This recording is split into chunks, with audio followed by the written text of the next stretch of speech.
Hmm. So thank you again joining.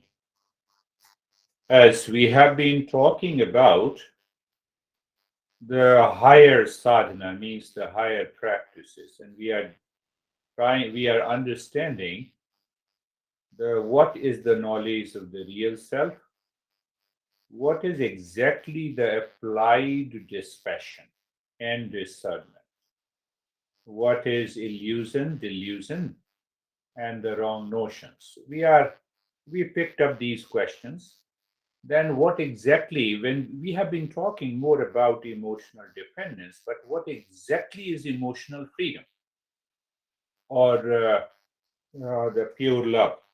So what is the difference between the individual and what we say the transcendental consciousness?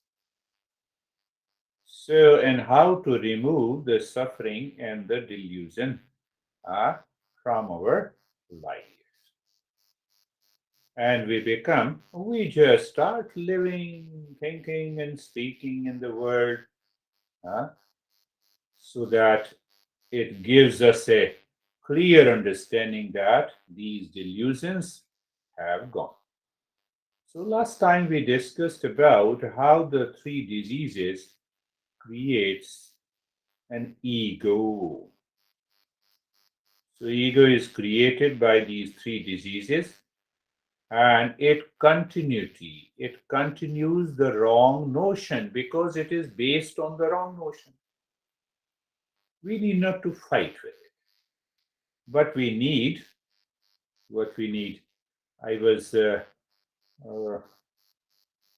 watching with my family the cops using the taser. You know the taser. Huh? Taser is something like electroshock kind of a weapon. Incapacitate the targets. So we have to incapacitate the ego. We have to use this taser of knowledge. Huh? Taser of knowledge. Because our ego does not accept the teachings. You already have seen the last year couple of beautiful women joined and they said, when women were saying what she was saying, no, no, I don't get the experiences you guys are getting, so hence I'm leaving it, I'm leaving. Good. So our ego works in a totally in a unwanted, totally in a different way. So we have to use this taser of knowledge. That is why we are answering these, answering the questions. I'm hurt. Oh, because you have a heart, so that's why you are hurt. No, it is because of it is attachment that creates ego that says I am hurt. Think think of this. What is that something which is hurt in you? Did you still remember? We did talk about the personality number 1 and 2 in the last session. The layer 1 and the layer 2. So when they merge together, it creates an ego. It creates an ego. And the taser of a knowledge that can dissolve and destroy this. You see that, just see that one example, that there are two people, one person you don't like and the other person you like. So when you see the person you don't like, your ego says, I am upset. The other person you like, you say, I appreciate you. How you can have two I at the same time? I can give you many examples. Think of this. Huh? How can you have two I's?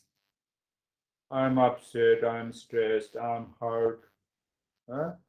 I'm crushed because I had a crush. crushed at the first sight. You know, no, I'm hurt what you told, what you said about my parents. In a couple relationship, unnecessary, unwanted. These thoughts must go. So it will go only when we have a clear understanding that where is this I which is hurt. When you say I am upset, I hate, I love, I react, I is a common. So where is I? That I lives in attachment. That I lives in delusion. That I lives in depression. I'm not saying, the psychological illness, but I press my knowledge. So I depress myself. We press and compress many emotions, feelings, and the thoughts, and then this ego takes its shape. So our thought, behavior, attitude, response, and reaction depend on the marriage of these two personalities. And did you understand one personality is outside? I discussed last time, and the one is inside. How my mind responds, behaves, creates the thought pattern in my daily life.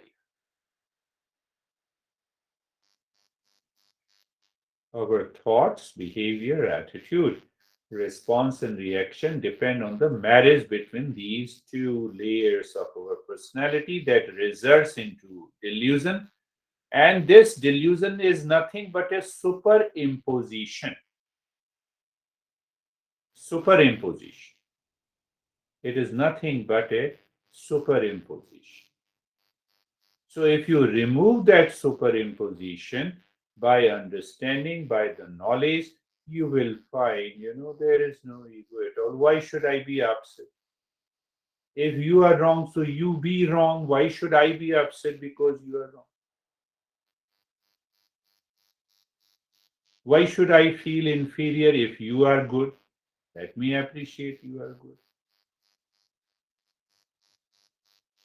So, my master used to say that when you are constantly listening and learning these principles, your mind that keeps the memory of ego, your attitude and behavior will change. Will change. There is another element that we talk about it, that is the faith. It is the faith which is opposite of ego. What is the faith? That I am the real self. The ego does not accept this. You have a good ego or a bad ego, it never accepts that I am the real self. Why? The moment you declare you are the real self, it begins the death of the ego. That is why we say we should have that faith. First, knowledge, followed by discernment, then dispassion, then faith, and ultimately we change ourselves. So this is listening and learning. I have not one, but almost I would say hundreds of people listening, they have changed. They have changed completely. Ego wants to run all the time. Ego wants to be busy all the time. Ego wants to compete all the time. Ego wants a jealousy and a hatred because that gives them the energy, especially in a corporate culture. I want to grab more and more. Can you replace it with the calmness, creativity, creativity, softness, peace? That changes the direction of the mind.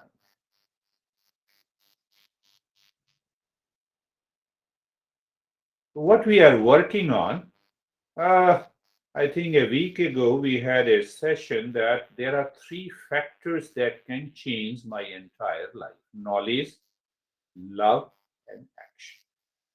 Do you still remember? No, no, why should I ask you? You remember. So, knowledge, love, and action. So, we are focusing on the knowledge part, and then when I have a knowledge, what happens? It drops the delusion. Then what happens? That knowledge invokes the love for the real self, not the love that causes the emotional dependence. I will open up one after the other. I'm just giving you a summary. So, what happens? My master used to say listening, listening, listening, listening, and learning and doing the practice. Oh, I got a glimpse of the real self.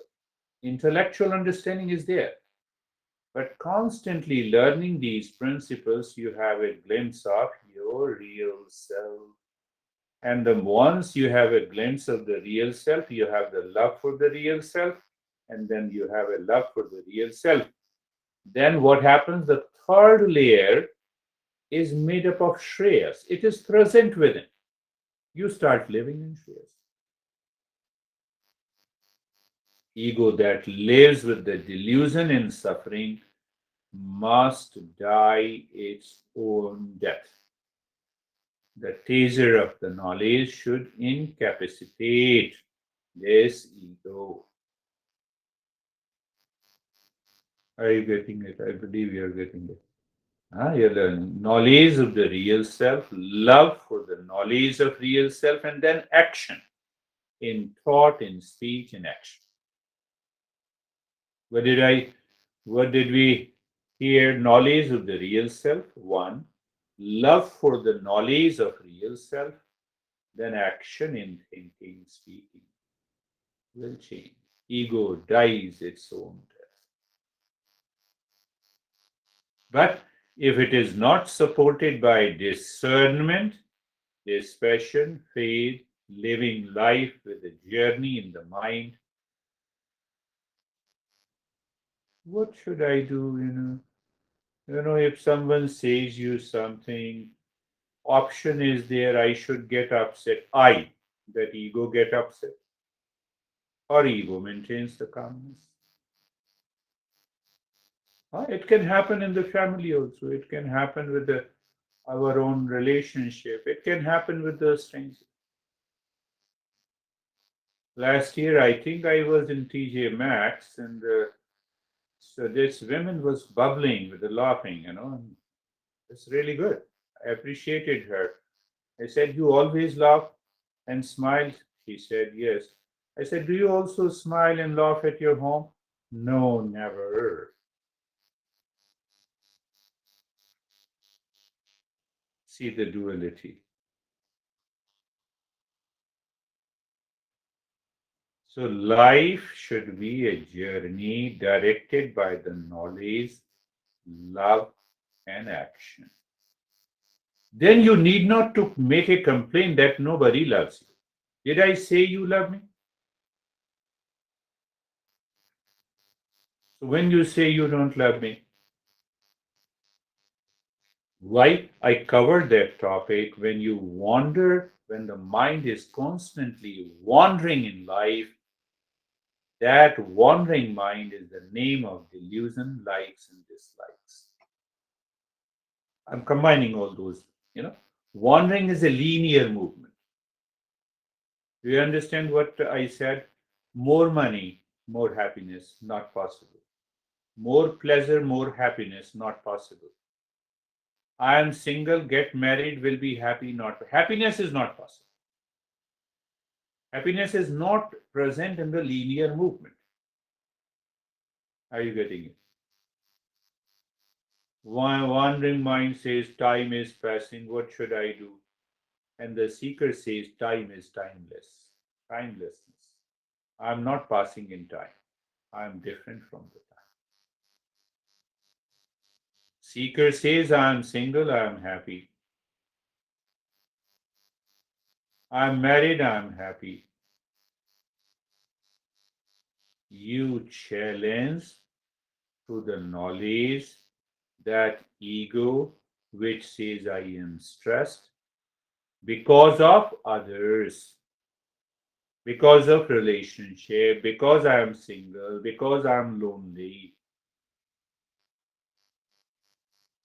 And I can tell you, you just keep that thinking even for a week, and you will see the entire life changes.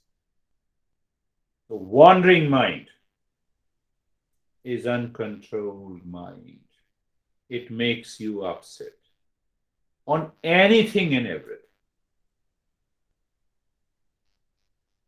Now, see what the master of the Eastern wisdom says. When you are learning and listening, then the time comes you awaken to your inner guru. Guru is not outside, it is inside you. To awaken to the inner guru, it can only happen by discipline. First step is you become a seeker.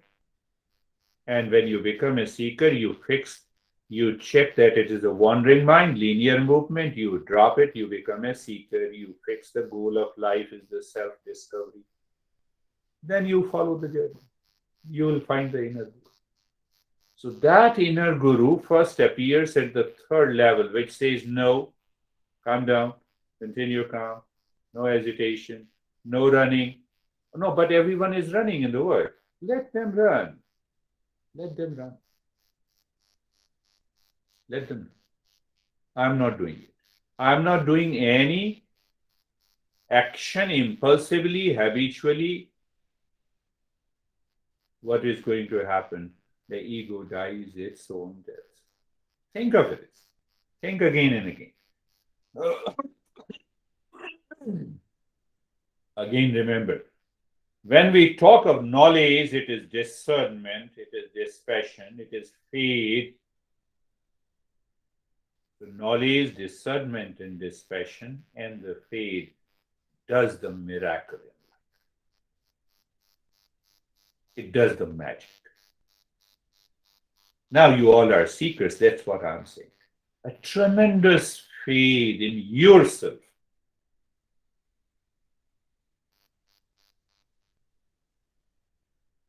Comes after dispassion and discernment, not a blind faith. What this crazy guy is talking about? He's talking about me. He's talking about my real nature. He's talking about peace and happiness. Where is the problem to not to have a faith? See that?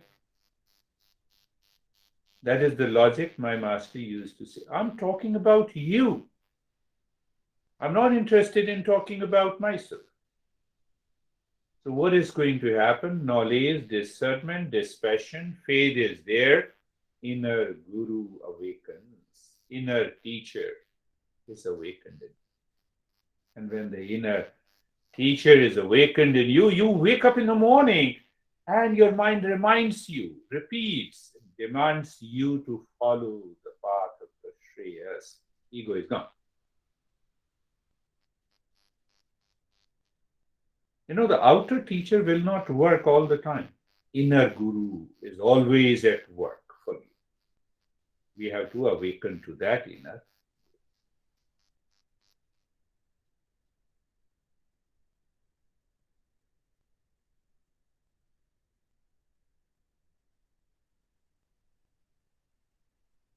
So when that inner guru is awakened, now see that what happens. When the inner guru is awakened in you, your contemplation and reflection becomes natural. What is that natural? Where I'm going, how mind is responding and reacting. You have those questions in your mind. Mind, which path you will follow? Mind, are you following a delusion? No, stop it. Drop it. Are you creating an emotional dependence? No. Or emotional freedom. When the inner guru is awakened, that guides you. That is the third level I have been talking about. Huh? So you maintain your awareness that, oh, is it an emotional dependence or a freedom? Where I'm going? Have I increased pressure on my uncontrolled nature or decreased? You will come to know. You know it. You don't try to rationalize. No, no, you said me, that is why I'm saying this. You see, you are not controlled by the outer situations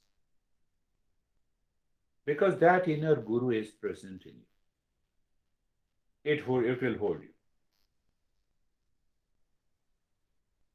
What happens when the inner guru is awakened? And if it is not, then we remain uncontrolled. Then we remain unpredictable. And what is unpredictable? I can be upset on anything and everything.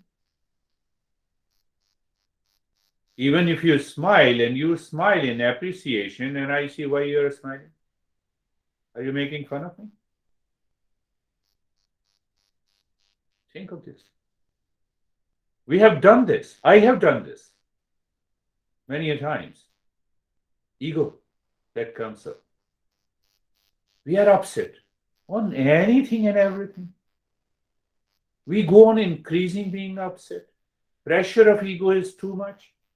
Reaction starts, never seems ending. That is why we are learning at a deeper level. And when that inner guru is awakened, we change our mind, behavior, attitude. That is the importance of this weekly lessons in satsang, which is known as a satsang. The literal meaning of the satsang is the company with the real self. We only talk about the real self, how the real self is veiled, how the ego superimposes itself on the real self, and what is the veil. So now we have a real honeymoon with the pure mind. You wake up in the morning. Then every day is a good morning. Randy was asking, how's your no, today's morning? So today's morning, tomorrow morning, yesterday morning, every morning. You wake up, working, eating, walking, normal to everyone. Your response to the outer situation now coming from the third level. In traditional wisdom, it is known as antaryami, inner self. It is not the real self. Antaryami.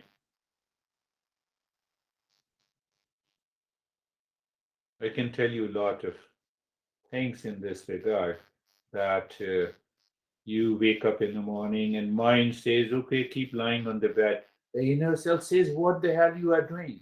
You want to be lazy? No. Laziness will take you to delusion. So you link instantly. And I have seen, around 3:30 and 4, I wake up every day for years and years and years. The mind starts thinking negatively about a person. An inner guru says, what the heck you are doing? Here is a taser. You apply the taser and you are gone. So it is, you don't fight with the ego. No, no, no, no. There is no need. But inner change comes. You are never in a hurry, worry, and curry. In India, we say hurry, worry, and curry causes a lot of challenges. Curry means the food, the spicy food, or the junk food, you can say, in this context. No reaction, but the mind is not now, no reaction because the mind is focused naturally.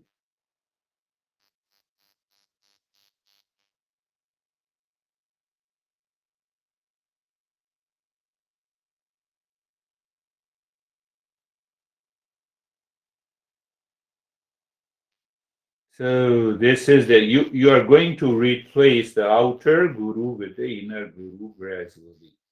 And then what will happen? Then we will talk, communicate at the equal level. This is what happened, and this is what I did.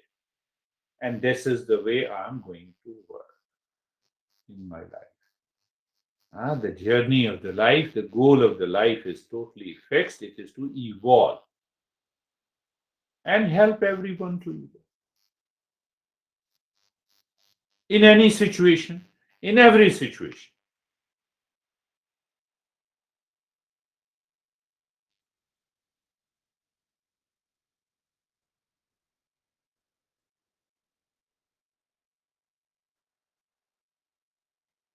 Guy got a $1 million lottery, but husband was extremely worried about the weak heart of his wife. So his friend. He called his friend and told him that you go to my home and create a story so that so that my wife's emotion will be in check, and then you tell her that you have $1 million. So friend went to the house and started talking to the wife. So so after a brief conversation on different issues, uh, so the wife said, "You are one of the best friend of my husband, and I." So that was the right moment. The friend said, "Come on, if you have $1 million today, what will you do?" So wife said, "I will give you 50% to you."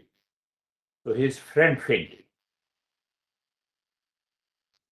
He went there so that his wife should not be fainted. But this, so friend fainted.